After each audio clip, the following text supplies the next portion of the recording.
I've been teaching supply chain, diploma supply chain with Omni Academy since 2 years almost.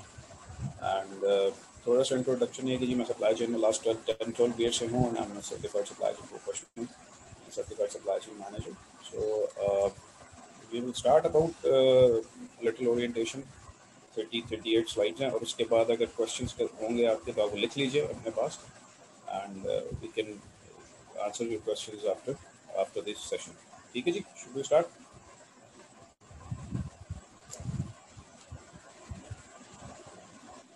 So basically we start with the concept of supply chain. ये supply chain है क्या basically? So different definitions हैं. Internet पे आपको हर तरह की definitions मिल जाएंगी. मुख्तलिफ authors हैं. मैं लेके चल रहा हूँ एपेक्स को, क्योंकि apex is the governing body of supply chain through out the world. US based है तो अब हम उसको थोड़ा सा फॉलो कर रहे होते हैं. वैसे ब्रिटिश का भी है. सो supply chain starting from this picture means it's connecting all the links between departments in the organization and out of the organization. Supply chain का बेसिक कॉन्सेप्ट ये है कि वो तमाम चीज़ें जो डिफरेंट एस्पेक्ट से एक ऑर्गेनाइजेशन में चल रही होती हैं उन सबको इंटरलिंक करता है. अगर कहीं पे भी चेन ब्रेक होगी तो आपकी सप्लाई चेन काम नहीं करेगी. आपको अपनी सप्लाई चेन डेवलप करनी पड़ती है to interlink, to connected different aspects of the organization.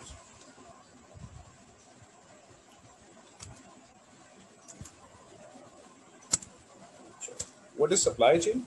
Basically, is a system जिसमें in an organization, there is an organization where there are people, there are activities, they have information, they have resources involved in moving a product or services from supplier to customer. Basic construct किया है कि अगर मैं एक business करता हूँ तो मेरे पास एक ऑर्गेनाइजेशन का स्ट्रक्चर है जिसमें कोई सीईओ है, कोई सीईओ है, फाइनेंस है, एडमिनिस्ट्रेशन है, लॉजिस्टिक है, ट्रांसपोर्ट है, परचेज है, different people in organization working, उनकी एक्टिविटीज़ हैं. फिर मेरे पास एक इंफॉर्मेशन सिस्टम है जैसे आजकल आईटी बेस्ड सिस्टम है. और फिर मेरे रिसोर्सेज हैं, मेरे पास पैसा है, मेरे पास रिसोर्स क्या है, मैं बनाता क्या हूँ, मैन्युफैक्चर क्या करता हूँ, उन सब को इन्वॉल्व करके properly and when we move a product, हम या तो प्रोडक्ट बेचते हैं या सर्विसेज बेचते हैं टू द कस्टमर. प्रोडक्ट क्या होती है हमारी लाइफ में, एक पेंसिल से लेके या एक पेन से लेके गाड़ी तक, घर तक, जहाज, एयरलाइन, एयरक्राफ्ट्स, इस इर्द गिर्द में जितनी चीज़ें हम यूज़ करते हैं ये सब प्रोडक्ट्स हैं. सो इन प्रोडक्ट्स को डेवलप किया जाता है या प्रोड्यूस किया जाता है. ठीक है जी. आप अगर हाउसिंग की तरफ जाएं तो आप एक घर बनाया लेते हैं या बनाते हैं तो उसमें प्रोडक्ट्स यूज़ होती हैं. सीमेंट है, सरिया है, इंडस्ट्रीज़ है, वुड है, आयरन है, बेइंतहा चीज़ें इस्तेमाल होती हैं. तो हर कंपनी उन चीज़ों को प्रोडक्ट प्रोड्यूस कर रही होती है और आपको बेच रही होती है. तो एक तो वो कंपनीज हैं 80% जो कि आपको प्रोडक्ट्स पहुंचा रही होती हैं. दूसरी तरफ सर्विस इंडस्ट्री है. सर्विस इंडस्ट्री का मतलब ये है हम हॉस्पिटल जाते हैं, हम पैसे देते हैं और उसके अगेंस्ट हमें सर्विसेज मिलती हैं. हम होटल जाते हैं, हम पैसे देते हैं, हमें सर्विसेज मिलती हैं, हमें रूम मिलता है सोने के लिए, हमें खाना पीना मिलता है. हम रेस्टोरेंट्स में सर्विसेज एक्वायर कर रहे होते हैं. हम इलेक्ट्रिसिटी एंड गैस ले रहे होते हैं, वो सर्विसेज हैं. हम क्लीनिंग फर्म्स पे जाते हैं, ऑफिस में होता है कि आप जब जेनेटोरियल सर्विसेज लेते हैं, सो वो आपको पैसों के अगेंस्ट सर्विसेज दे रहे होते हैं. So there are 2 type of industry in the world, जिसमें एक आप प्रोडक्ट डेवलप करते हैं और एक आप सर्विसेज एक्वायर कर रहे होते हैं. अब अगर ये प्रॉपर तरीके से आपको मिल रही हूँ from supplier to customer, that means supply chain. ठीक है, उसमें आप इन सब चीज़ों को ऑर्गेनाइज करते हैं. जो एक्टिविटीज है supply chain activities transform raw materials and components into finish products that is delivered to end customer. So जो बंदा कंज्यूम करता है प्रोडक्ट को वो एंड यूजर होता है. सो सप्लाई चेन एक ऐसा सिस्टम है जिसमें आप लोगों को ऑर्गेनाइज करते हैं, अपनी ऑर्गेनाइजेशन को बेहतर करते हैं, उसको समझते हैं, इंफॉर्मेशन सिस्टम को डेवलप करते हैं और फिर आपके जो रिसोर्स होते हैं उनको बेहतर करते हैं ताकि आप एक प्रोडक्ट बना सकें. अगर आप प्रोडक्ट बिजनेस में और आइदर सर्विसेज बिजनेस में हैं तो सर्विसेज प्रोवाइड कर सकें. ओके, सप्लाई चेन थोड़ा सा ग्राफिकली चलूँगा ताकि आसानी हो देखने. सप्लाई चेन की एक टिपिकल वो है ग्राफिक्स है जिसमें यहाँ पे सप्लायर हैं. सप्लायर मींस जो आपको रॉ मटेरियल एक्सट्रैक्ट करके देते हैं या रॉ मटेरियल से कुछ फिनिश गुड्स बना के देते हैं। जैसे मैं आपको एग्जांपल दे रहा था हाउसिंग की, या मैं आपको एग्जांपल दे देता हूँ मोबाइल गाड़ी। गाड़ी जब मैन्युफैक्चर होती है तो उसमें आपको आयरन चाहिए होता है, ठीक है। तो आयरन एक्सट्रैक्टर कोई आपका सप्लायर होगा। उस सप्लायर आपके मुख्तलिफ सप्लायर होंगे, कोई आपको फ्रेम बना के देगा, कोई आपको दरवाजे बना के देगा, कोई आपको इंटीरियर ऑफ कार बना के देगा, कोई आपको सीट्स बना के देगा, कोई आपको इंजन बना के देगा, या आप इंजन खुद बना रहे होंगे। ये सारी चीज़ें मूव होती हैं टूवर्ड्स मैन्युफैक्चर। मैन्युफैक्चरर क्या करता है, उन तमाम चीज़ों को लेता है एंड उसको फिर अपने प्लांट से गुजार के मैन्युफैक्चर करता है and then it goes to distributor. आप मैन्युफैक्चर आगे डिस्ट्रीब्यूशन के लिए डिस्ट्रीब्यूटर्स को दे देता है। डिस्ट्रीब्यूटर्स जो है वो रिटेलर को देता है और रिटेलर से फिर हम जाके लेते हैं एज ए कस्टमर। अगर हम रोज़मर्रा की चीज़ों की बात करें, so what we do is कि हम किसी ग्रॉसरी स्टोर में जाते हैं जो कि रिटेलर है, उससे हम मुख्तलिफ प्रोडक्ट्स उसके डेस्क पर पड़ी होती हैं या शेल्फ पर पड़ी होती हैं, हम वहाँ से अपनी मुख्तलिफ प्रोडक्ट्स को उठा के पेमेंट करके घर आ जाते हैं। उस रिटेलर को डिफरेंट डिस्ट्रीब्यूटर्स ये प्रोवाइड करते हैं। ग्रॉसरी स्टोर में हम जाते हैं तो हमें कपड़े भी मिलते हैं, हमें अपने किचन का सामान भी मिलता है, हमें अपने वॉशरूम्स का सामान भी मिलता है, हमें बहुत सारी प्रोडक्ट्स मिलती हैं। उनके मुख्तलिफ डिस्ट्रीब्यूटर्स उनके यहाँ तक पहुँचाते हैं और उन चीज़ों को कोई ना कोई मैन्युफैक्चर करता होगा। वो मैन्युफैक्चरर्स जो है वो बेइंतहा होंगे। अगर हम 200 चीज़ें देख रहे होते हैं ग्रोसरी स्टोर में या 2000 चीज़ें देख रहे होते हैं तो उनके मैन्युफैक्चरर्स भी बहुत सारे होंगे और उन मैन्युफैक्चरर्स को रॉ मटेरियल पहुंचाने के लिए बेइंतहा सप्लायर्स होंगे। So basically this is a pictorial concept you कि अच्छा सप्लाई चेन में ये जो डेफिनेशन हमने पढ़ी पीछे कि वी आर ऑर्गेनाइजेशंस इन्वॉल्व है, वो दीज आर द ऑर्गेनाइजेशंस। हम यहाँ पर आकर अगर परचेज कर रहे हैं तो उसके पीछे सारी ऑर्गेनाइजेशन हैं। अगर एक लैपटॉप खरीदने के लिए मैं जाता हूँ किसी भी शॉप पे या कंप्यूटर या मोबाइल खरीदने जाता हूँ तो उसके पीछे डिस्ट्रीब्यूटर है, डिस्ट्रीब्यूटर के पीछे मैन्युफैक्चरर है, मैन्युफैक्चरर के पीछे बेइंतहा सप्लायर है। तो इन सबको ऑर्गेनाइज रखना is the job of supply chain. अगर इनमें से एक भी चीज़ डिस्टर्ब होगी तो आपकी सप्लाई चेन नहीं चलेगी। ये तीसरी रॉ में एग्जाम्पल का मतलब ये है कि आप पिछले 8-10 सालों से आप यूर फीलिंग कि आप ऑनलाइन बिजनेस करते हैं। कोविड में आपने देखा होगा कि आप ऑनलाइन बिजनेस कर रहे हैं। तो ये हो रहा है कि कस्टमर इज इस रिटेलर की जगह अब ऑनलाइन बिजनेस ने ले लिया। अब आप अपने मोबाइल के क्लिक से ऑर्डर करते हैं रिटेलर के पास और आपके पास चीज़ पहुंच जाती है। सो वर्ल्ड इज चेंजिंग और इसके बाद और चेंज आएगी। Next slide is typical supply chain model. होता ये है कि रॉ मटेरियल एक्सट्रैक्ट होता है, सप्लायर के पास पहुंचा दिया जाता है, सप्लायर मैन्युफैक्चरर को देता है, मैन्युफैक्चरर उसको बना के डिस्ट्रीब्यूशन के लिए देता है, डिस्ट्रीब्यूशन होने के बाद कस्टमर तक आती है एंड देन कंज्यूमर तक आती है। Now there is the difference between customer and consumer. Customer वो होता है, कोई भी शख्स किसी का भी कस्टमर हो सकता है। ये सप्लायर इस रॉ मटेरियल एक्सट्रैक्ट का कस्टमर है, ये मैन्युफैक्चरर इस सप्लायर का कस्टमर है, ये डिस्ट्रीब्यूशन सेंटर करने वाला लॉजिस्टिक करने वाला मैन्युफैक्चरर का कस्टमर है और डिस्ट्रीब्यूशन से रिटेलर या होलसेलर जो है वो उसका कस्टमर है। कंज्यूमर वो होता है जो आप प्रोडक्ट एंड में यूज़ करके उसे फिनिश कर देता है। जैसे मोबाइल हम खरीदते हैं शॉप से जाकर, लैपटॉप्स खरीदते हैं, गाड़ियाँ खरीदते हैं, कपड़े खरीदते हैं ब्रांड से जाकर, शूज़ खरीदते हैं, तो हम कंज्यूम करते हैं और उसके बाद उस प्रोडक्ट को ख़त्म कर देते हैं। या तो वो अच्छी, हमें उसका एक्सपीरियंस बहुत अच्छा होता है, या हमारा एक्सपीरियंस उसका नॉर्मल होता है, या हमारा एक्सपीरियंस उसका बैड होता है। So typical supply chain is like this. Okay, so next slide. फिर ये typical supply chain and then is a complex supply chain. अगर मैं आपको एक एग्जांपल दूं कि सोप बनाने वाली फैक्ट्री क्या काम करती होगी, रॉ मटेरियल लेती होगी, उसको सप्लायर के पास पहुंचती होगी, मैन्युफैक्चर के पास सोप बन के आते हैं, डिस्ट्रीब्यूशन होते हैं, शेल्फ पे रखे जाते हैं और हम खरीद के यूज़ कर लेते हैं। लेकिन अगर मैं आपसे ये कहूँ कि एक एयरक्राफ्ट बनाने वाली कंपनी जो है वो सेम तरीका इस्तेमाल करेगी। वो एयरक्राफ्ट के लिए रॉ मटेरियल लेगी, फिर एयरक्राफ्ट जो सप्लायर से सप्लाईज ले लेगी और एक बड़ा सा कमर्शियल जहाज़ बना देगी और फिर वो डिस्ट्रीब्यूट होगा और कंज्यूमर के पास आएगा और हम सब जहाज़ उड़ा रहे होंगे। इस तरह नहीं। When we go to the complex product, it is a complex supply chain. So there is a difference between typical supply chain model and there is a complex supply chain model. ये एक example है, मैं इसको आपको ऐसे coat कर सकता हूँ कि एक ट्रेन बनाने वाली मैन्युफैक्चरिंग कंपनी है या एक शिप बनाने वाली मैन्युफैक्चरिंग कंपनी है जहाँ पे शिप्स बनाए जाते हैं। सो आप ये देख सकते हैं कि raw material and semi finish products के सप्लायर्स होंगे, मैन्युफैक्चरिंग सेंटर्स बहुत ज़्यादा होंगे, 3-3, 4-4, 8-8 जगह पे मुख्तलिफ चीज़ें मैन्युफैक्चर हो रही होंगी डिस्ट्रीब्यूशन एंड वेयर हाउसिंग बहुत ज़्यादा होगी, कंज्यूमर बहुत ज़्यादा होंगे, और फिर वो फिनिश प्रोडक्ट्स, या कंज्यूमर से मुराद यहाँ पे ये है कि उस जो लोग उसे कंज्यूम कर रहे होंगे या उसे आगे सेल आउट करने की कोशिश कर रहे होंगे। सो अगर मैं एग्जांपल लूँ कि there are two types of products, जिसमें एक टिपिकल प्रोडक्ट्स हैं, जैसे मिल्क, दूध का घर तक आना, ठीक है, ये एक टिपिकल सप्लाई चेन। लेकिन मैं अगर ट्रेन बनाने जा रहा हूँ, मैं कार बनाने जा रहा हूँ, मैं जीप्स बनाने जा रहा हूँ, तो वो कॉम्प्लेक्स सप्लाई चेन।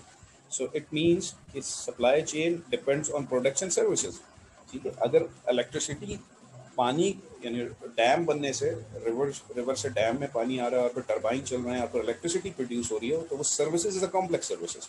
लेकिन एक जेनेटोरियल सर्विसेज है जहाँ पर मुझे कंपनी को हायर करना है जो 10 जेनेटोरियल सर्विस मेरे ऑफिस को दें, दिन और रात मेरे ऑफिस को साफ करें, मॉप करें, वो is a typical supply chain. So there is a difference on your product और सर्विसेज।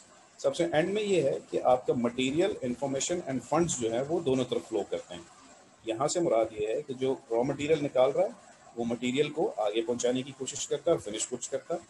इन्फॉर्मेशन आपकी दोनों तरफ मूव होती है और फंड्स जो हैं वो दोनों तरफ मूव होते हैं। लाजमी बात है, आप यहाँ पर पैसे देंगे तो आपको ये अगली दफ़ा प्रोडक्ट देगा। यहाँ से आप वेयर हाउसिंग में जाएंगे या मैन्युफैक्चरिंग में पैसा खर्च करेंगे, फिर वेयर हाउसिंग डिस्ट्रीब्यूशन के लिए पैसा खर्च होगा, और फिर कंज्यूमर आपसे के पास से पैसा रिटर्न आपको आएगा। सो this is basically the concept is that you have depend on product, you have typical product supply chain and you have complex supply chain. जो लोग नासा में काम करते होंगे या जो लोग जेट एयरक्राफ्ट, वार एयरक्राफ्ट, सबमरीन्स बनाते होंगे या शिप, वारफेयर शिप्स बनाते होंगे और मुख्तलिफ चीज़ें बनाते होंगे, वो कॉम्प्लेक्स सप्लाई चेन। जो लोग मोबाइल बनाते हैं, जो लोग कुर्सियाँ बनाते हैं, फर्नीचर बनाते हैं, that's a typical supply chain. Now supply chain basically है क्या? सबसे ऊपर आप देखें इज इंफॉर्मेशन फ्लो। जब तक आपकी information from end to end नहीं होगी, आपकी सप्लाई चेन सक्सेसफुल नहीं होगी। सप्लायर जो है, चाहे वो कोई भी हो, आपकी प्रोडक्ट पर डिपेंड करता है। वो आपको प्रोडक्ट प्रोवाइड करता है टू प्रोड्यूस और to assemble. There are two concept. एक तो ये है कि मैं प्रोडक्ट को बनाऊं, मैन्युफैक्चर करूं। एक ये है कि मैं सिर्फ पार्ट्स में लूं और उसे असेंबल करके आपको। So there are two types of assembly and production companies. कुछ कंपनीज जैसे मेडिसिन बनती हैं, what they do, they get the raw material from supplier और फिर उसे वो प्रोड्यूस करती हैं, उसे बनाते हैं, मैन्युफैक्चर करती हैं। कुछ कंपनीज होती हैं जो सिर्फ असेंबल करती हैं। आप उनको मुख्तलिफ जगहों से पार्ट्स मिलते हैं और दे जस्ट असेंबल। जैसे कि कार मैन्युफैक्चरिंग में बहुत ज़्यादा होता है कि पार्ट्स आ रहे होते हैं मुख्तलिफ सप्लायर से and they just assemble them. गाड़ी बनाते नहीं हैं, वो उसे असेंबल करते हैं। मोटर बाइक्स असेंबल करते हैं, उनके मुख्तलिफ सप्लायर्स होते हैं, वो सप्लायर से कुछ चीज़ें लेते हैं, कुछ 5-10% खुद बनाते हैं एंड देन वो अपने प्रोडक्शन से लेकर आते हैं और उसे असेंबल करते हैं और कस्टमर को पहुंचा देते हैं। सप्लाई चेन की टिपिकल ग्राफिकल व्यू में प्राइमरी प्रोडक्ट फ्लो हमेशा सप्लायर टू कस्टमर मूव करती है। यानी रॉ मटेरियल निकलेगा, असेंबल होगा, प्रोड्यूस होगा, रिटेलर और डिस्ट्रीब्यूटर से होता है और कस्टमर के पास आ जाएगा। सो दैट एरो मीन्स कि आपकी प्राइमरी प्रोडक्ट फ्लो हमेशा डाउन टू कस्टमर मूव करता है। कैश हमेशा अपवर्ड्स मूव करता है। जब हम किसी शॉप पे जाते हैं और हम जाने के बाद पेमेंट करते हैं, तब जाके प्रोडक्ट हमें मिलती है और वो पेमेंट रिवर्स में ऊपर तक जाती है। यानी अगर मैं एक मोबाइल शॉप पे जाऊं और मोबाइल खरीदूं तो मैं शॉप पे पेमेंट करूंगा, वो पेमेंट ग्रेजुअली रिवर्स में असेंबली, मैन्युफैक्चर, प्रोड्यूसर तक जाएगी, रिटेलर से होती है और फिर वो प्रोडक्ट सप्लायर तक जाएगी। So always cash flows from customer to supplier. Then there is another concept of reverse product flow, जिसको हमारे मुल्क में ज़रा मैनेज करना मुश्किल। अगर मैं दराज से कोई चीज़ मंगाता हूँ और वो चीज़ जो है वो ख़राब हो जाती है, मेरे ऑर्डर के हिसाब से नहीं आती। मैंने अपने लिए एक शूज़ मंगाया और वो शूज़ जो है that was not as it was in the picture और द साइज इज डिफरेंट। तो मुझे वो प्रोडक्ट वापस भिजवानी है टू असेंबली और टू सप्लायर। तो ये एक कम्बरसम जॉब हो जाती है। मुख्तलिफ दुनिया में ऑर्गेनाइजेशन हैं जो रिवर्स प्रोडक्ट फ्लो को संभाल रही होती है। इसमें होता यह है कि आप अपने कस्टमर से प्रोडक्ट वापस लेते हैं और उसे नई प्रोडक्ट इशू करते हैं। एक रिवर्स प्रोडक्ट फ्लो का कॉन्सेप्ट ये है। नंबर 2 कॉन्सेप्ट ये है कि प्रोडक्ट जब खत्म हो जाती है, उसकी लाइफ टाइम खत्म हो जाती है, तो आप उसे वापस करते हैं। मैं एग्जांपल देता हूँ, हम कोक और पेप्सी की बॉटल इस्तेमाल करते हैं, नेस्ले की बॉटल इस्तेमाल करते हैं, जनरली हम उसे थ्रो कर देते हैं। लेकिन अगर आज से 20-30 ईयर्स बैक जाएं तो आप ये समझते हैं कि जब शीशे की बॉटल्स होती थी तो दुकानदार को आप उसकी कुछ अमाउंट देते थे और वो शीशे की बॉटल यूज़ करने के बाद उसे वापस करते थे। वो बॉटल्स वापस जाती थी to the company to refill, that is reverse product. आज के दौर में प्रिंटर की कार्ट्रिज जो आप यूज़ करते हैं पाकिस्तान के अलावा मिडल ईस्ट में या यूरोप में, या फिर आप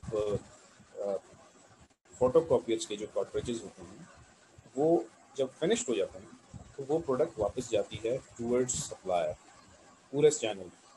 वो वहाँ का लॉ है यूरोप का, बिकॉज आप चीज़ें रॉ मटेरियल को एक्सट्रैक्ट नहीं करते और रिसाइकलिंग के कॉन्सेप्ट को पूरा करते हैं। You have to give the finish products back to supply. अब इसकी एग्जांपल ये है कि आप जब भी कभी कार्ट्रिज खरीदें प्रिंटर की, उसके साथ एक डब्बा आता है, पैकिंग आती है, उसमें कुछ स्टिकर्स आते हैं, और जब आप कार्ट्रिज को ख़त्म कर देते हैं तो वो ज़ीरो हो जाती है।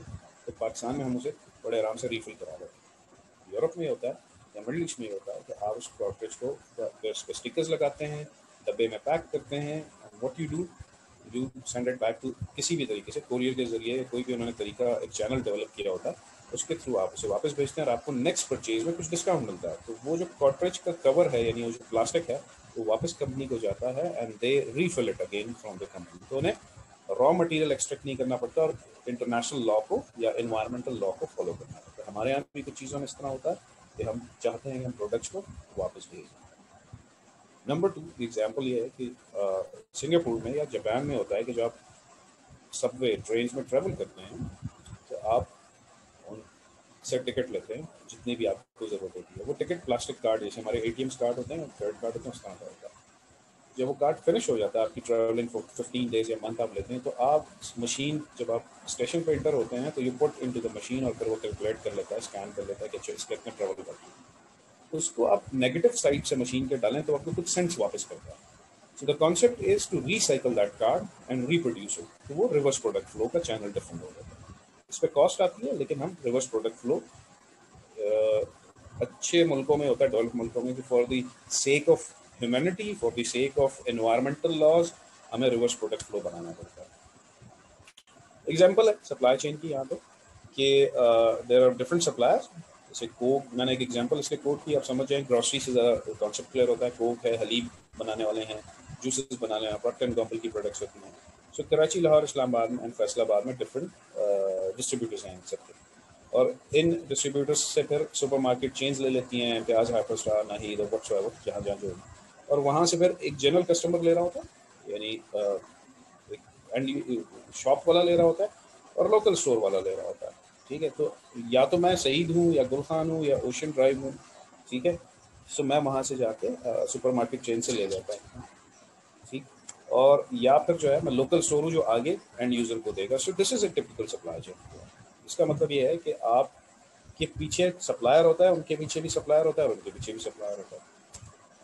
Basically, supply chain management क्या है? Is a design and management of processes across organization boundaries with the global goal of matching supply and demand, which is the most cost effective. Now, explaining this definition means कि आप अपनी supply chain को design करते हैं as per your product, as per your management, उस management के processes को within organization boundaries manage करते हैं। अब इन सब के पीछे लॉजिक क्या होती है? इन सब के पीछे लॉजिक ये होती है कि जो कस्टमर की डिमांड है उसको पूरा किया जा सके, ठीक है, with the most cost effective. मैं एग्जांपल इस तरह से दे सकता हूँ कि if we are going to buy shoes, ठीक है, तो हम क्या करते हैं, क्या हम वही शूज़ बार बार खरीदते हैं? ऐसा होता नहीं है लाइफ में। जनरली ऐसा बहुत कम होता है कि आप एक दफ़ा एक प्रोडक्ट को इस्तेमाल कर लेते हैं तो आप उसे दोबारा उस डिज़ाइन को ट्राई नहीं करते, यू नीड अनदर डिज़ाइन। तो इसका मतलब ये हुआ कि आपकी जो डिमांड है वो चेंज होती रहती है। जब आप एक तरह के कपड़े या ड्रेसेस पहन लेते हैं, you don't want to wear the same pattern and same type of thing again. एक तरह की गाड़ी खरीद लेते हैं तो आप 5 या 8 या 10 साल बाद वही मॉडल नहीं खरीदना चाहते। सो इट मीन्स कि कस्टमर्स की जो डिमांड है that gets change time to time, because जैसे जैसे उसकी नॉलेज में इजाफा होता है उसकी डिमांड चेंज होती है।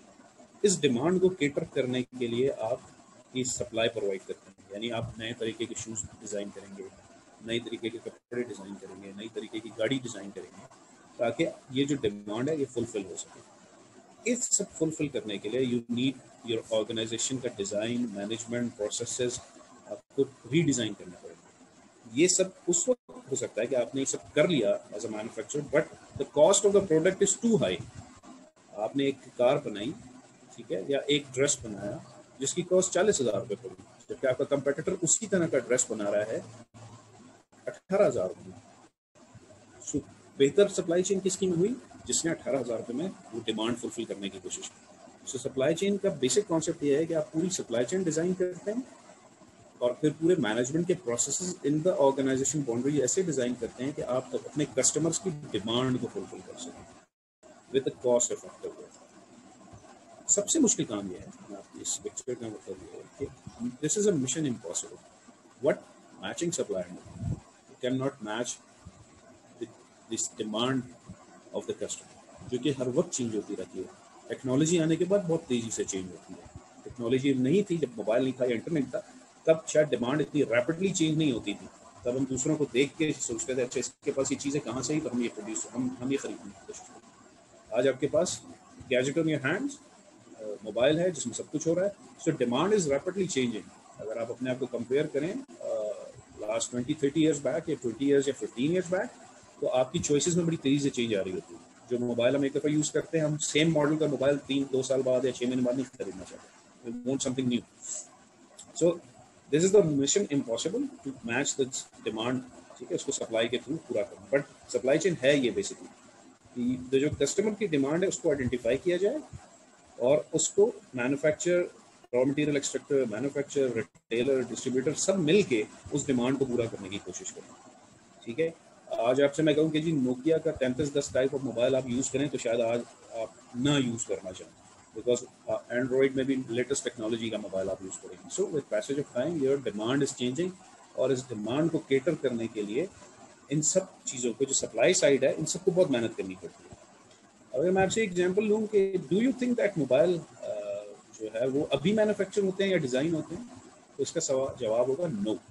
बिकॉज टेक्नोलॉजी, जो एंड्रॉयड मोबाइल हैं जो आज हम यूज़ कर रहे हैं, जो आने वाले दिनों में टेक्नोलॉजी हम यूज़ करेंगे, that has been design 20-30 years back. वो 1990-1995 में चीज़ें डिज़ाइन कर ली जाती हैं। तो इससे कॉन्सेप्ट ये है कि जो future demand of the customer है वो पहले से हम प्रोटेक्ट कर लेते हैं और उसे राइट टाइम पे फ्लोट करते हैं। जो कंपनीज राइट टाइम पे फ्लोट करती हैं, क्योंकि इसमें बहुत सारे फैक्टर्स होते हैं which is a long story, वो हम यहाँ डिस्कस नहीं कर सकते, लेकिन future demand of the customer को केटर कर लिया जाता है, ठीक है।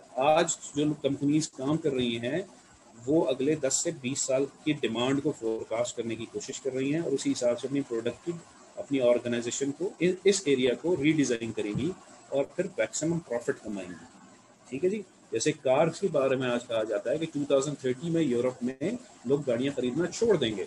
तो जो बड़े बड़े ब्रांड्स हैं, BMW और लाइक जैगवार और फोर्ड मस्टैंग, दुनिया में जो बड़े बड़े ब्रांड्स हैं, वो अगर उन्होंने अगले 20 साल या 25 साल को कंसिडर नहीं किया डिमांड को, तो वो दुनिया से वाइप आउट हो जाएंगी, यानी उनका नाम भी नहीं लोग पहचानेंगे। उसकी रीज़न ये है कि वो कंटिन्यूसली टेक्नोलॉजी इन्वेस्ट कर रहे हैं कि अगले 20 साल बाद लोगों की डिमांड क्या होगी। यूरोप में लोग गाड़ियाँ खरीदना छोड़ देंगे और इलेक्ट्रिकल कार्स ले लेंगे और सेल्फ ड्रिवन कार्स होंगी, जैसे करीम है या उबर है।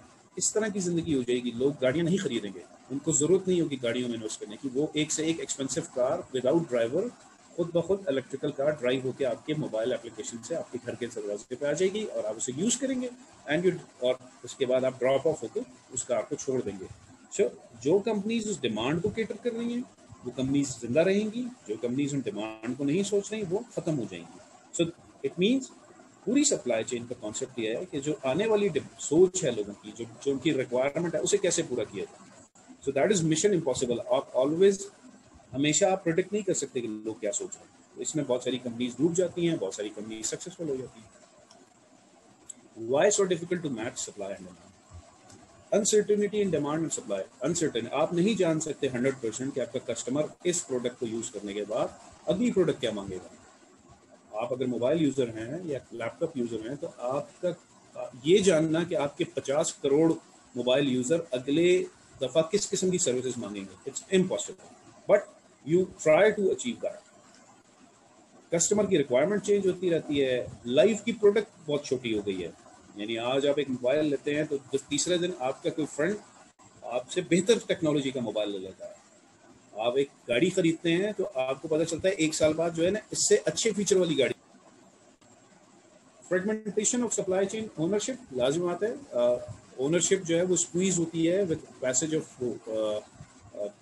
Product life cycle. ठीक है जी, आप जो है ना वो बहुत तेजी से प्रोडक्ट्स बना रहे होते हैं। तो फ्रेगमेंटेशन का मतलब ये है कि जो सप्लाई चेन की ओनरशिप सालों साल चलती थी वो खत्म हो जाती है। आपको अपने प्रोसेसेस बदलने पड़ते हैं, अपनी फैक्ट्री का लेआउट बदलना पड़ता है। तो ये एक इशू है, आप डिमांड को केटर नहीं कर सकते।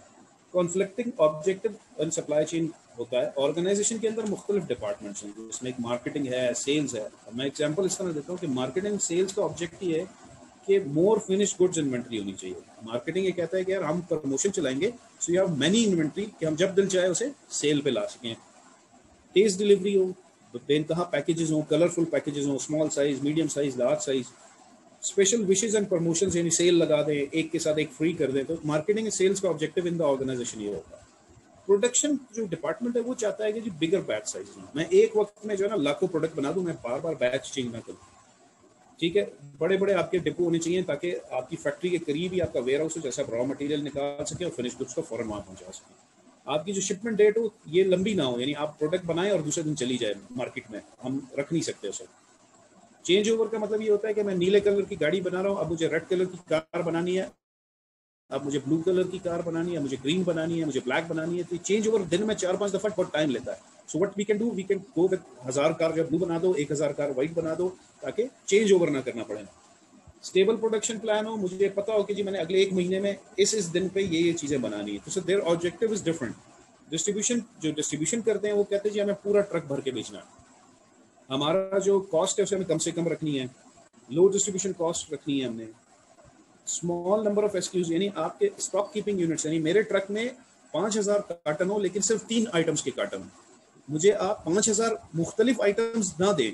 मेरे पास स्टॉक कीपिंग यूनिट है और मैं गिन सकूं कि अच्छा जी ये 50 लाख क्वांटिटी इस टाइप ऑफ प्रोडक्ट। वो नहीं चाहता कि आप उसे छोटे छोटे स्टॉक कीपिंग यूनिट्स दें, तो उसके लिए मैनेज करना मुश्किल होता है। एंड स्टेबल प्रोडक्शन प्लान हो, सो इट मीन्स कि एक ऑर्गेनाइजेशन के अंदर मार्केटिंग एंड सेल्स का अपना मोटिव होता है, प्रोडक्शन का अपना होता है, डिस्ट्रीब्यूशन का अपना होता है, फाइनेंस का अपना होता है, एडमिनिस्ट्रेशन का अपना होता है, क्वालिटी का अपना होता है। ये सारे ऑब्जेक्टिव जो है विद इन ऑर्गेनाइजेशन एक दूसरे से कॉन्फ्लिक्ट कर रहे हो। सो बहुत मुश्किल है कि आप इन ऑर्गेनाइजेशन के ऑब्जेक्टिव्स को एक पेज पे रखें और डिमांड को पूरा करने की कोशिश करें। उस चीज के लिए सप्लाई चेन का डिपार्टमेंट बना या कॉन्सेप्ट आया। सो this is that is why taking care of demand of the customer is so difficult.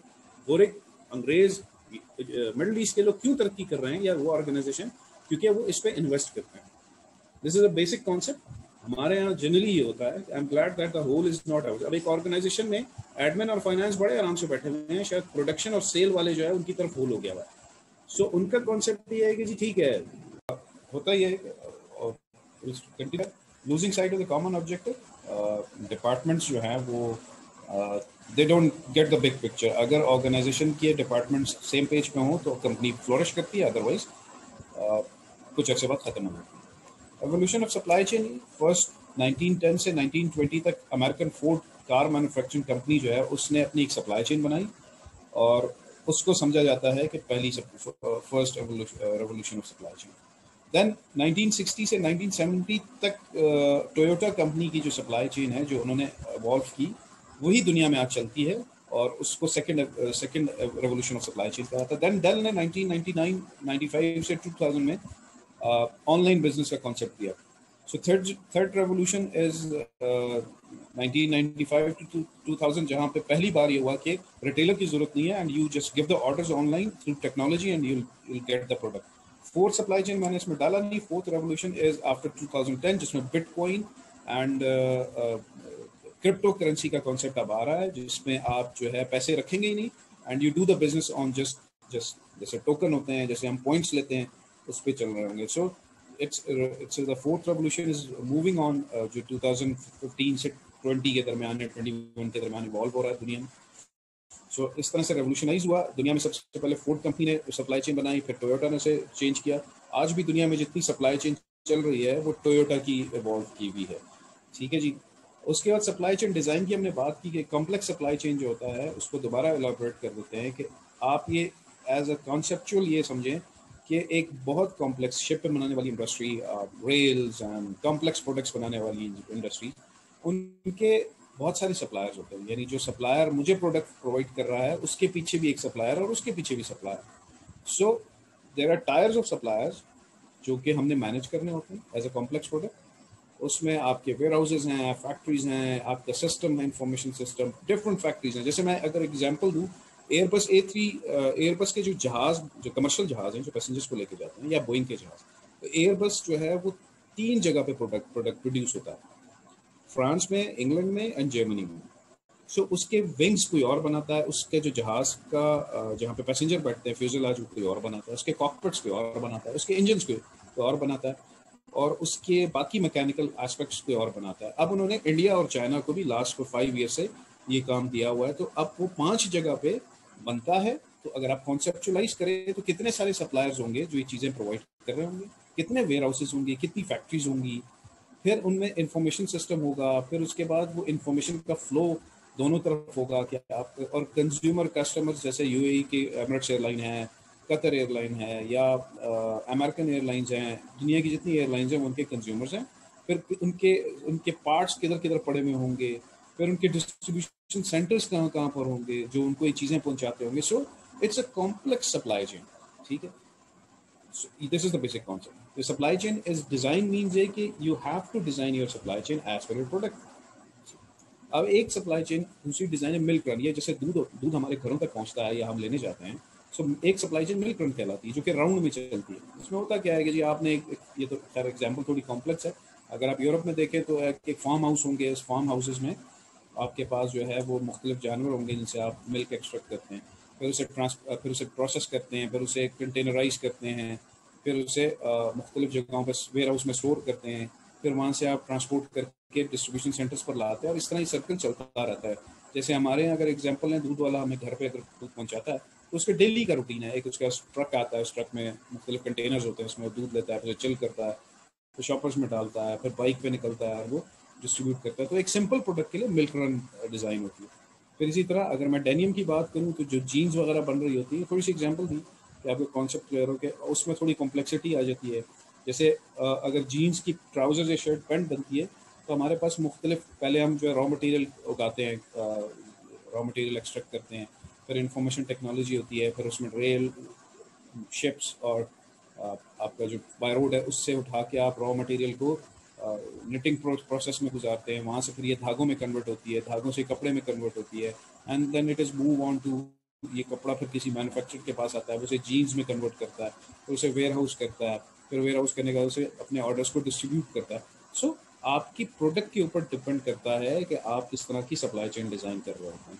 अगर मैं जो हूँ सिर्फ बेवरेजेस या जूसेस के सप्लाई चेन बनाता हूँ तो मेरी सप्लाई चेन डिफरेंट होती है। लेकिन मेरा एक फैमिली मेम्बर, मेरा एक फ्रेंड जो है वो एक टेक्निकल प्रोडक्ट बना रहा है जिसमें आपकी टेक्नोलॉजी इन्वॉल्व है, तो उसकी सप्लाई चेन डिफरेंट होती है। अब आ जाते हैं सर्विसेज सप्लाई चेन। मैंने आपको एग्जांपल दी hospitals, electricity providers, gas providers, restaurants, hotels और इस तरह की मुख्तलिफ चीज़ें आर द सर्विसेज इंडस्ट्री, उनकी सप्लाई चेन ज़रा डिफरेंट होती है। मैं एक हॉस्पिटल की एग्जांपल ले रहा हूँ जिसमें आपके पास एनर्जी भी चाहिए, आपको बिजली चाहिए, आपको इलेक्ट्रिसिटी चाहिए, आपको हीट चाहिए। अगर ठंडे इलाके में है, नारान कागान में, कनाडा में एक हॉस्पिटल है जो -40 में चल रहा है, तो उसे हीट भी चाहिए, इलेक्ट्रिसिटी का बैकअप भी चाहिए इन केस ऑफ ब्रेक हो जाए, रिपेयर एंड मेंटेनेंस चाहिए, हॉस्पिटल के कमरे हैं, मुख्तलिफ चीज़ें हैं, उनके रिपेयर मेंटेनेंस का डिपार्टमेंट चाहिए, आपको इक्विपमेंट्स की सप्लायर की ज़रूरत है, जो आपको मेडिसिन की ज़रूरत है, सफाई जेनेटोरियल क्वालिटी, सफाई सुथराई की ज़रूरत है, फिर आपको मटेरियल सप्लायर चाहिए होता है जो आपके मुख्तलिफ मटीरियल्स प्रोवाइड करे। और इनके जो कस्टमर्स हैं वो या तो कंज्यूमर्स हैं जो बीमार हो जाते हैं खुदा न खास्ता, या फिर कॉर्पोरेट के कंज्यूमर है जो कॉर्पोरेट इंश्योरेंस कार्ड देती है कि in case of any emergency आप फलाने हॉस्पिटल में चाहिए। इसको चेंज कर सकते हैं, होटल इंडस्ट्री में भी आपको चाहिए। अगर आप रेस्टोरेंट में खाना खाने जा रहे हैं तो आपको इलेक्ट्रिसिटी नहीं होगी तो आप नहीं बैठेंगे, एसी नहीं चल रहा होगा गर्मी में, आप नहीं बैठेंगे, उसका बैकअप चाहिए उसे। रिपेयर एंड मेंटेनेंस का एक डिपार्टमेंट हो जो सारी चीज़ों को साफ सुथरा रखे, जेनेटोरियल की सर्विसेज हो, साफ सुथरा एनवायरनमेंट हो, एम्बियंस हो, ठीक है, आपको जो है मेडिसिन की जगह जो आपके वो जो भी प्रोडक्ट है, सर्विसेज है, खाने पीने के सप्लायर चाहिए आपको इक्विपमेंट चाहिए, कटलरी चाहिए, मुख्तलिफ इक्विपमेंट चाहिए। सो कोई भी सर्विस इंडस्ट्री है वो भी, उसकी भी एक सप्लाई चेन होती है और उसे हम डिज़ाइन करते हैं अपने बिजनेस के हिसाब से। नाउ वेरी क्विकली, फोरकास्टिंग क्या है? हमने बात की थी पिछली स्लाइड में कि we need to cater the demand of the customer, हमें उसे सप्लाई देनी है, ठीक है। वो डिमांड हम कैसे मैयर कर सकते हैं? वो फोरकास्टिंग के थ्रू करते हैं। This is the statement about the future, what mister x needs after using this product, after using my company's shoe, what will be his experience and what will be his feedback and what the next 4 years or next 1 year what I'll produce. After using my mobile i12, let's assume 2 lakh 2.25 lakh का, मैं नहीं पता, तो अगली लोगों की demand क्या होगी, उसके बाद वो क्या चाहते हैं देखना। सो this is basically statement about future. ये हमेशा गलत होती है, दिस ऑलवेज रॉन्ग। आप प्रिडिक्ट नहीं कर सकते कि 100 लोग अगर मेरी प्रोडक्ट यूज कर रहे हैं तो 100 के 100 क्या चाहेंगे। You try to predict but you can not be assured, ठीक है। So expected value of forecast and the measure of error. Forecast means you predict the future. Long term forecasts are less accurate than short term forecasts are always accurate. मुझे ये पता था पिछली सर्दियों में मैंने किस तरह के कपड़े पहने थे, लेकिन मैंने 5 साल पहले क्या लिया था, ये कस्टमर ने क्या लिया था, वो मैं प्रिडिक्ट नहीं कर सकता। सो जब भी फोरकास्टिंग कंपनी करती है वो रिसेंट ईयर्स को लेके करती है। लॉन्ग टर्म फोरकास्ट यानी पिछली डिमांड को देखते हुए फोरकास्ट करना इज वेरी बैड, उसमें कंपनीज लूज करती हैं, बिजनेस ड्रॉप होता है। लेकिन अगर मैं ये देख के प्रिडिक्ट करता हूँ कि पिछले साल क्या हुआ था और क्या सिनेरियो था, या 2 साल पहले क्या सिनेरियो था और मेरी कितनी प्रोडक्ट बिकी, तो मैं फ्यूचर को प्रिडिक्ट कर सकता हूँ। Aggregated forecast are more accurate than disaggregated forecast. इसका मतलब ये, जब भी कंपनीज फोरकास्ट करती हैं तो वो एग्रीगेट प्रोडक्ट, अगर मैं बिस्किट बनाने वाली कंपनी की एग्जांपल दूं, उनके डिफरेंट फ्लेवर्स होंगे तो वो एग्रीगेट कर देंगे कि अच्छा टोटल बिस्किट्स इतने बिके, फलाने टाइप के बिस्किट्स इतने बिके और फलाने टाइप के बिस्किट्स की डिमांड इतनी रही। मैं शूज़ बनाने वाली कंपनी हूँ तो ये कहूँगा कि जी मेरी फीमेल की प्रोडक्ट्स इतनी बिकी, एज जेंडर के हिसाब से 3 साल से लेकर 11 साल तक की फीमेल्स की ये प्रोडक्ट्स बिकी, 11 साल से 20 साल तक की ये डिमांड थी लास्ट ईयर की, और 20 से 40 50 साल या 60 साल तक की ये डिमांड थी, और मेल्स की ये डिमांड थी, बच्चों की ये डिमांड थी। सो एग्रीगेट करके आप फोरकास्ट करते हैं। अगर आप इंडिविजुअल प्रोडक्ट पे फोरकास्ट करेंगे तो हमेशा गलत होगा। In order to forecast, the past has to have some relevance to the future. हम पिछले गुजरे हुए कुछ अरसे को कि बेसिकली जो डिमांड थी, जो सेल थी, उसको देखते हुए अपने फ्यूचर को प्रोडिक्ट करते हैं। तो दैट इज फोरकास्ट बेसिकली। फिर प्रोक्योरमेंट का डिपार्टमेंट है जिसे हम परचेज कहते हैं।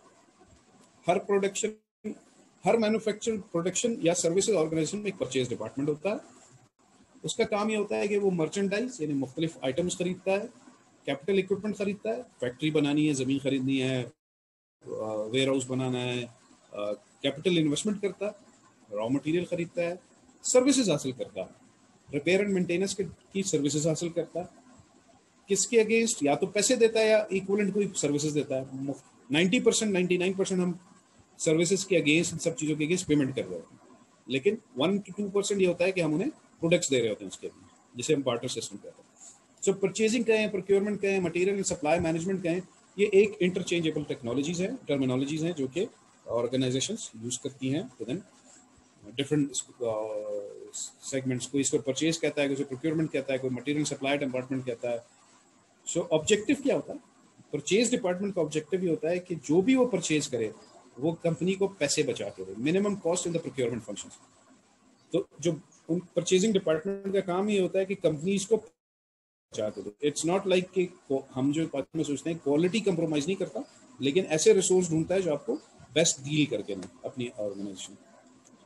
फिर आप सप्लायर रिलेशनशिप मैनेजमेंट करते हैं। आपने देखा होगा कि जब आप सोचते हैं कि जो आपको सप्लाईज करते हैं उनके साथ आपके रिलेशनशिप अच्छे होने चाहिए। अगर उनके साथ आप रिलेशनशिप अच्छा नहीं रखेंगे तो आपको अच्छी प्रोडक्ट नहीं देंगे और रीजनेबल प्राइस में नहीं देंगे।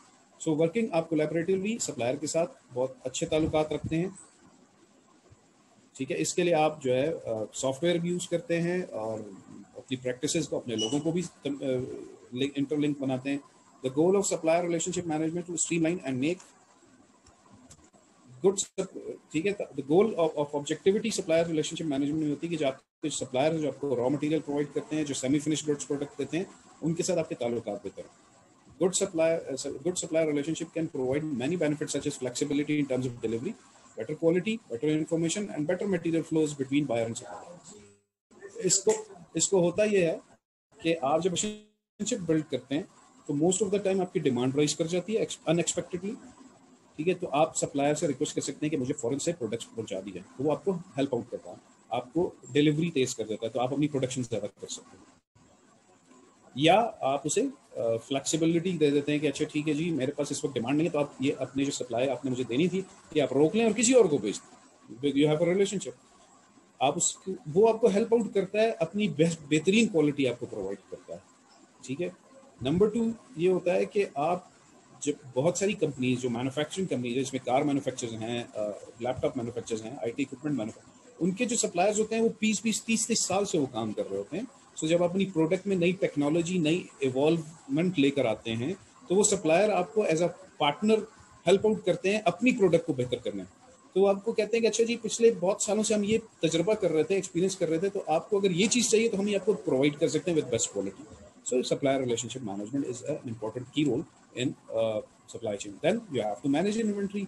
आप जो चीज़ बनाते हैं उसे बेचते हैं, उसका मतलब यह है कि आपके पास मटेरियल है और आप उसे सप्लाई करते हैं, ठीक है जी। इसको इन्वेंट्री कहते हैं। फॉर सेल्स, इनपुट और सप्लाई टू प्रोडक्शन प्रोसेस, आप क्या करते हैं, कोई भी चीज़ बनाते हैं वो सेल करने के लिए बनाते हैं, ठीक है। Substantial part of total assets किसी भी ऑर्गेनाइजेशन का, ये अजम्पशन है, 20% भी हो सकता है टू 60% आपका जो बैलेंस शीट का एसेट है वो आपका इन्वेंट्री में पड़ा हुआ होता है। यानी आप ये कह लें कि अगर आप 100 रुपये कमाते हैं तो उसमें से या तो आपका बिजनेस छोटा है तो 20%, 20 रुपीज़, या फिर 60 रुपीज़ की आप जो इन्वेस्टमेंट इन्वेंट्री में करके रखते हैं। यानी आप प्रोडक्ट्स रॉ मटेरियल खरीद के रखते हैं, या सेमी फिनिश गुड प्रोडक्ट बना के रखते हैं, या प्रोडक्ट्स बना के रख के स्टोर में रखते हैं। When used value is converted into the cash, improve cash flow and return on investment. So आप जब इस इन्वेंट्री को बेचते हैं मार्केट में, so आपका रिटर्न आता है और आपका कैश फ्लो इंप्रूव होता है, तो रिटर्न ऑन इन्वेस्टमेंट आपकी बेहतर होती है। Inventory is an accounting term that refers to goods that are in various stages of the being made ready for sale, including finished goods वो होती हैं जो आपने बना के रख ली होती हैं और जैसी डिमांड आती है आप उसे बेच देते हैं। मैं इसकी एग्जांपल ऐसे देता हूँ, कंबल की एग्जांपल, ब्लैंकेट्स की एग्जांपल। ब्लैंकेट्स कभी भी सर्दियों में नहीं बनते, ब्लैंकेट्स हमेशा मई जून में फिनिश्ड प्रोडक्ट बन के और स्टोर कर दिए जाते हैं। वर्क इन प्रोसेस ये होता है कि मैंने ब्लैंकेट का रॉ मटेरियल ऑर्डर कर दिया जनवरी और फरवरी में, रॉ मटेरियल आता होता है उसका कहीं से, फिर मैं उसे वर्क इन प्रोसेस करता हूँ, मैं उसे थोड़ा बना के 50% उसकी प्रोडक्शन बना के रख लेता हूँ और फिर उसे फिनिश गुड में कन्वर्ट करता हूँ और बेचता हूँ। मुख्तलिफ प्रोडक्ट्स होती हैं, जैसे मैं आपको एग्जांपल दूँ, आपको कॉन्सेप्चुलाइज करता हूँ कि ये जो लैपटॉप्स या पीसीज या मोबाइल्स होते हैं, ये रॉ मटेरियल से वर्क इन प्रोसेस होने के बाद सेमी फिनिश प्रोडक्ट्स में रखे हुए होते हैं, और जैसे जैसे ऑर्डर आता जाता है हम उसे असेंबल करके फिनिश गुड्स करके मार्केट में सेल कर देते हैं। तो ये कभी नहीं होता कि अगर आईफोन 12 आ रहा है तो आईफोन 10 या 12 जो है मैं उसी वक्त बनाऊंगा जब डिमांड आएगी। मैं डिमांड से पहले उसे उसके आधे पार्ट्स बना के रख लूंगा, और जब मुझे पता होगा कि अब बहुत बेहतरीन डिमांड आ रही है और मुझे मैक्सिमम पैसा आ रहा है तो मैं सिर्फ उन्हें असेंबल करूंगा और बेच दूंगा। Inventory is generally the largest current asset. किसी भी ऑर्गेनाइजेशन का सबसे ज्यादा एसेट इन्वेंट्री में लगा हुआ होता है। Item expected to sell within the next year, ठीक है। तो आपकी ये होता है कि आप बना के रख लो and you have to sell that inventory. इस इन्वेंट्री को लाता कौन है? Logistics. It's an important another function, ठीक है। अब ये थोड़ी सी एग्जांपल है कि ये भी लॉजिस्टिक ही है, ठीक है जी। प्लानिंग, अब अगर ये लॉजिस्टिक है तो इट मींस कि it's not planned, it's not implemented, it's not controlled. Basically, it's a planning, implementation, and controlling of physical flow of material and finished goods from point of origin to point of use or sale to meet the customer need of profit. This is an example of logistic. ये भी logistic है, लेकिन ये unplanned है, unorganized है और uncontrolled है, ठीक है। तो हम जितना ज़्यादा इसको करेंगे, these are some examples of the logistic. So, logistic is an important function which is used in supply chain. Basically है क्या? आप मटेरियल को मैनेज कर रहे होते हैं। मटेरियल मैनेजमेंट में आपके मुराद ये है कि आपका रॉ मटेरियल आ रहा होता है, आपका सेमी फिनिश गुड प्रोडक्ट्स होती हैं, आपकी फिनिश गुड प्रोडक्ट्स होती हैं, उनको मैनेज करते हैं, ठीक है। उनको फिजिकली एक जगह से दूसरी जगह पहुंचाते हैं। यानी रॉ मटेरियल पोर्ट से आएगा तो आप उसे लेकर आएंगे अपनी फैक्ट्री के अंदर, फिर आपका एक वेयर हाउस होगा, उसमें आप रॉ मटेरियल डंप कर देंगे। फिर जब प्रोडक्शन के लिए आप लेके जाएंगे तो आप रॉ मटेरियल को लेकर जाएंगे, फिर वो प्रोड्यूस हो जाएगा। प्रोड्यूस होने के बाद वो सेमी फिनिश गुड्स या फिनिश गुड्स प्रोडक्ट में फिर आप अगले वेयर हाउस में लेके जाएंगे। जब वो पैक हो जाएगा, पैकिंग के बाद उसे डिस्ट्रीब्यूट करेंगे टू रिटेलर, होलसेलर या कस्टमर के तक जो है आपसे डिस्ट्रीब्यूट करेंगे। तो फिजिकल डिस्ट्रीब्यूशन है। फिर प्रोडक्शन कंट्रोल है, यानी कितनी प्रोड्यूस हो गई, कितनी और होनी चाहिए, कितनी मैं लेके जाऊंगा, कितनी रखूंगा। सो ये तीनों फंक्शन इंटरलिंक्ड है और this is a logistic function जो कि पूरी एक फील्ड है अपने अंदर। कंपोनेंट ऑफ लॉजिस्टिक ये है कि जी आपको वेयर हाउस को मैनेज करना है, चाहे वो रॉ मटेरियल वेयर हाउस हो, चाहे वो finish good product warehouse हो। आपको इन्वेंट्री को देखना है, चोरी ना हो जाए, खराब ना हो जाए, टूट ना जाए। और आपने ट्रांसपोर्टेशन मैनेजमेंट, तो तीन बेसिक फंक्शन है। ये तीन अलग फील्ड्स हैं, inventory management, warehouse management and transportation management. Transportation क्या है जी? ट्रांसपोर्टेशन बहुत तरीकों से होती है। हम एयर के जरिए बाय एयर चीज़ें मंगाते हैं, शिप के जरिए मंगाते हैं, ट्रेन यूज़ करते हैं, ट्रक्स यूज़ करते हैं, पाइपलाइन के जरिए ऑयल और गैसेज एंड वाटर को मूव करते हैं। वाटरवेज वो होती हैं, हमारे यूरोप वगैरह में जो है थोड़ा ज़मीन कुछ कम है और उनके पास समंदर ज़्यादा है, झीलें ज़्यादा हैं, तो हम वाटरवेज के शिप्स यूज़ करते हैं। TCS और OCS या TCS या DHL या फेडेक्स जो है उस तरह की सर्विसेज होती है। और रोपवेज ये होते हैं कि आपने एक प्रोडक्ट डाल दी एक ट्रॉली में और दूसरी तरफ पानी के दूसरी तरफ या पहाड़ की दूसरी तरफ आप रोपवे से चीज़ें खींच रहे होते हैं। So there are transportation ways. जो हिली एरियाज होते हैं, आपने देखा होगा लोग वहाँ पे ट्रैवल भी दरियाओं के ऊपर ऐसी करते हैं, ट्रॉली होती है, दूसरी तरफ से लोग उसे खींचते हैं या थ्रू मशीन वो उस पर ट्रैवल करके दरिया की दूसरी तरफ चले जाते हैं। So these are the means of transportation, depends on your business and your amount. तो वेयर हाउसिंग है, वेयर हाउसिंग में आपको उसकी लोकेशन देखनी होती है, कितने वेयर हाउसेज आपको, साइज कितने बड़े होने चाहिए, उनका लेआउट कैसा होना चाहिए, कौन से ट्रक कहाँ लगेंगे, कैसे इनपुट होगा, कैसे आउटपुट होगा, बिल्डिंग का डिज़ाइन कैसा होना चाहिए। सो दीज आर ये वेयर हाउसिंग की कीज़ हैं। Warehousing is another important department of the organization. फिर सप्लाई चेन मैनेजमेंट के 8 प्रोसेसेस हैं जो कि पूरी सप्लाई चेन को देखने होते हैं, जिसमें आपका कस्टमर रिलेशनशिप मैनेजमेंट है, कस्टमर सर्विसेज की मैनेजमेंट है, डिमांड को फोरकास्टिंग करना उसकी मैनेजमेंट है, ऑर्डर को पूरा करना, order fulfilment is your process, manufacturing flow management है, मैन्युफैक्चरिंग को मैनेज करना, सप्लायर के रिलेशनशिप अच्छे होने चाहिए आपके, प्रोडक्ट डेवलपमेंट एंड कमर्शलाइजेशन यानी मार्केटिंग करना और नई प्रोडक्ट को डेवलप करना। अगर रिटर्न्स हैं, कोई प्रोडक्ट ख़राब हो गई है, कोई डैमेज हो गई है, किसकी लाइफ टाइम ख़त्म हो गई है, कोई कस्टमर अनसेटिस्फाइड है, तो उसकी रिटर्न मैनेजमेंट। तो these are the 8 components which supply chain processes take care of. Uncertainty क्या होती है जी? अनसर्टेनिटी का मतलब ये है कि one goal in supply chain is respond to uncertainty in customer demand without create excess inventory. Uncertainty होती है कि कस्टमर कभी भी अपनी डिमांड को चेंज कर सकता है। ठीक है जी। वन गोल सप्लाई चेन ये है कि आपको ये नहीं पता होता कि अगर बारिश आ गई बहुत ज़्यादा तो लोगों को सबसे पहले क्या चाहिए होता है। तो जैसे अनसर्टेनिटी, आपने सोचा था कि जी बहुत अच्छे तरीके से मेरी प्रोडक्ट बिकेगी, लेकिन सडनली जो है वो अनसर्टेन हो गया सब कुछ, तो आप कस्टमर की डिमांड को कैसे पूरा करेंगे? सही है। नेगेटिव इफेक्ट ऑफ अनसर्टेनिटी क्या है? लेटनेस। आपने प्रोडक्ट ऑर्डर की, ऑनलाइन खाने का ऑर्डर किया, उसने कहा जी 40 मिनट में आ जाएगा, वो पहुंचा 1.5 घंटे में। So you this is the uncertainty. ठीक है, आप दोबारा उस कंपनी के पास नहीं जाते। आपको उसने कहा जी खाने के लिए मुझे इतनी इतनी क्वांटिटी में चीज़ें चाहिए, उसने इनकम्प्लीट ऑर्डर दिया, 2 चीज़ें भूल आया। सो ये इसका नेगेटिव इफेक्ट है आपके ऊपर। इन्वेंट्री क्या जी? Insurance against supply chain uncertainty, जिसमें 20 to 60% आपको ये नहीं पता होता कि कब डिमांड चेंज हो जाए, कब एक्सटर्नल फैक्टर चेंज हो जाए। तो आप उस अनसर्टेनिटी को पूरा करने के लिए इन्वेंट्री बना के रखें। Factors that contribute to uncertainty, आपने डिमांड ही गलत कैटर की। आपने असेस किया कि अगले साल मेरे जो है 4 करोड़ जूते बिक जाएंगे, लेकिन बिके 5 करोड़, सॉरी 1 करोड़। तो आपने डिमांड ही सही फोरकास्ट नहीं की। लीड टाइम आपका बहुत ज़्यादा है। आप कस्टमर को कहते हैं कि 3 दिन में आपके पास चीज़ पहुंच जाएगी, लेकिन आप 15 दिन में पहुंचाते हैं।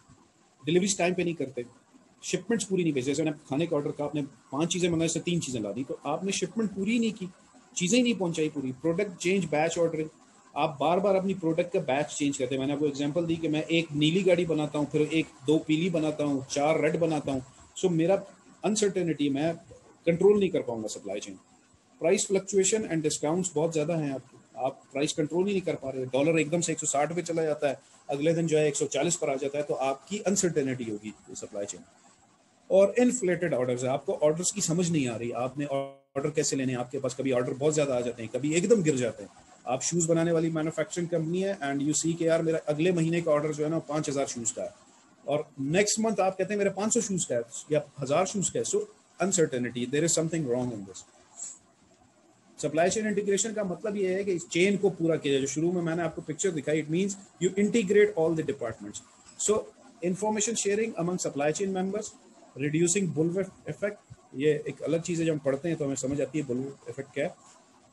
अर्ली प्रॉब्लम डिटेक्शन कर लेते हैं हम इंटीग्रेशन से। हम रिस्पॉन्स, जैसी डिमांड चेंज होती है हम उसको रिस्पॉन्ड करते हैं। ट्रस्ट और कॉन्फिडेंस डेवलप होता है। और CPFR है, collaboration, planning, forecasting and replenishment and design, इसका पूरा एक चैप्टर होता है जो कि आपके इन्वेंट्री को कम करता है। आप ज़्यादा इन्वेंट्री नहीं रखते, इसका मतलब है बुलवर्प इफेक्ट कम करते हैं। लोअर कॉस्ट है, मटेरियल आप परचेज करते हैं लोअर कॉस्ट में, आपकी अगर प्लानिंग और कोलैबोरेशन अपने सप्लायर्स के साथ या उनके सप्लायर के साथ। और फिर आप अपनी फैक्ट्री को या प्रोडक्शन को हाई कैपेसिटी पे यूटिलाइज करते हैं, ज़्यादा प्रोडक्ट्स बनाते हैं। मैं 1 घंटे में 4 जूते बनाता हूँ और 1 घंटे में 8 जूते बनाता हूँ, तो मेरी कॉस्ट ऑफ प्रोडक्शन कम हो जाएगी। ठीक है। Improve customer services level, customer की जो डिमांड है मैं उसे पूरी करने की कोशिश करता हूँ, जो एक कोलैबोरेशन से होता है। और क्या होता है इंटीग्रेशन में, हम कोऑर्डिनेटेड वर्क फ्लो करते हैं, प्रोडक्शन बेहतर करते हैं, ऑपरेशंस को बेहतर करते हैं, परचेज को बेहतर करते हैं। हमें प्रोडक्शन एफिशिएंसी आती है, हम मुख्तलिफ प्रोडक्ट्स बना सकते हैं। कस्टमर को 4 दिन के अंदर चीज़ से हम पहुंचा सकते हैं। हम सर्विसेज इंप्रूव कर लेते हैं, हम मार्केट में जल्दी पहुंच जाते हैं, अपने कंपैटिटर से पहले अपनी प्रोडक्ट पहुंचा देते हैं। New business models and technologies adopt करते हैं। न्यू मार्केट्स में जाने को, हम पाकिस्तान से निकल के रशिया में जाने की कोशिश करते हैं, मिडल ईस्ट में जाने की कोशिश करते हैं। नई प्रोडक्ट्स बनाते हैं ताकि हम कंपैटिटर से बेहतर प्रोडक्ट्स बना सकें। एफिशिएंसी बेहतर करते हैं। मास कस्टमाइजेशन का मतलब है कि मैक्सिमम प्रोडक्शन करते हैं ताकि कॉस्ट नीचे आए। इन सब चीज़ों को करने के लिए आजकल के दौर में सप्लाई चेन के लिए सॉफ्टवेयर चाहिए। That software is ERP that integrates components of a company by sharing and organizing information data। ERP क्या करता है, आपके पूरे प्रोसेसेस को एक जगह करता है और इन्फॉर्मेशन को जहां तक आप चाहें वहां तक फ्लोट करता है। जिसमें SAP जो है वो सबसे इम्पोर्टेंट है, SAP, लेकिन वो क्योंकि एक्सपेंसिव बहुत होता है तो लोग उसे लगाते नहीं, और पाकिस्तान में बिल्कुल नहीं लगाते। कंपनी सेठिया सिस्टम ज़्यादा है तो वो इस पर इन्वेस्ट नहीं करते। गोरों में और मिडल ईस्ट में ये ऑप्शन है कि वो इसे इंटरप्राइज रिसोर्स प्लानिंग के तौर पे यूज़ करते हैं और कोलैबोरेशन के लिए यूज़ करते हैं। इससे बेनिफिट बहुत होता है। चैलेंजेस ये हैं कि जी supply chain managers have seen increasing challenges to create and keep efficiencies and effective. सबसे बड़ा चैलेंज ये है कि आपको एफिशिएंसी इंप्रूव करनी है हर वक्त, हर टाइम। ये एक दफ़ा नहीं है कि आपने एक एफिशिएंसी बना दी तो अगले 5 साल चलेगी। After every 2 months 3 months you need to check your efficiency. Customer satisfied है, आप सेटिस्फाइड हैं एक ब्रांड से, एक प्रोडक्ट से आप बार बार भी खरीदते हैं। ठीक है जी। कॉस्ट अगर आपकी कंट्रोल है, आप एक प्रोडक्ट जो है वो पहले नॉमिनल प्राइस में देते थे, फिर वो बढ़ती चलेगी, फिर और बढ़ती चलेगी, तो क्योंकि आपके ऑपरेशनल कॉस्ट बढ़ रहे हैं तो बिजनेसेस वाइप आउट हो जाते हैं इसकी वजह से। रिस्क मैनेजमेंट और प्लानिंग अगर आपके पास है एज अ ऑर्गेनाइजेशन, जिसमें आप ये कहते हैं कि हम एफिशिएंट भी रहेंगे, इफेक्टिव भी रहेंगे, और अगर कोई डिमांड गिरती है हमारी प्रोडक्ट की या मार्केट का रिस्पॉन्स बहुत ज़्यादा होता है तो हम हर तरह से तैयार। अगर हमारी प्रोडक्ट प्लानिंग थी 10 लाख मोबाइल बनाने की एक साल में, लेकिन हमारी डिमांड गिर गई है और अब हमारे मोबाइल जो है वो 3 लाख बिकेंगे एक्सपेक्टेड है, तो मैं रिस्क ले सकता हूँ, मैं प्लान को चेंज कर सकता हूँ, मैं नई प्रोडक्ट लेके आ सकता हूँ। So how prepare are you. फिर सबसे जो मुश्किल चैलेंज है वो है ग्लोबल सप्लाई चेन। अब हम सिर्फ पाकिस्तान में नहीं रहते, अब हम पूरी दुनिया से प्रोडक्ट लेते हैं। पाकिस्तान में कल्चर ये कि चाइना की प्रोडक्ट ज़्यादा आ रही हैं, उससे पहले जापान से आती थी। ठीक है। सो पूरी दुनिया में ग्लोबल सप्लाई चेन का एक कॉन्सेप्ट डेवलप हुआ जिसमें ये सारी चीज़ें इन्वॉल्व हैं। To compete globally requires an effective supply chain information technology as enabler of global trade nations from trading group. होता ये है कि मेरी मैन्युफैक्चरिंग, मैंने आपको एयरबस जहाज़ की एग्जांपल दी कि चाइना और इंडिया भी उसकी प्रोडक्ट्स करता है, चीज़ें बनाता है। आपका जर्मनी भी बनाता है, इंग्लैंड खुद बनाता है और फ्रांस बनाता है। सो ये जब एक जहाज़ को बना रहे होंगे तो लाजिमत है इंफॉर्मेशन टेक्नोलॉजी जो है ना वो चीज़ें बता रही होती है कि आप इस वक्त किस स्टेज पर हैं।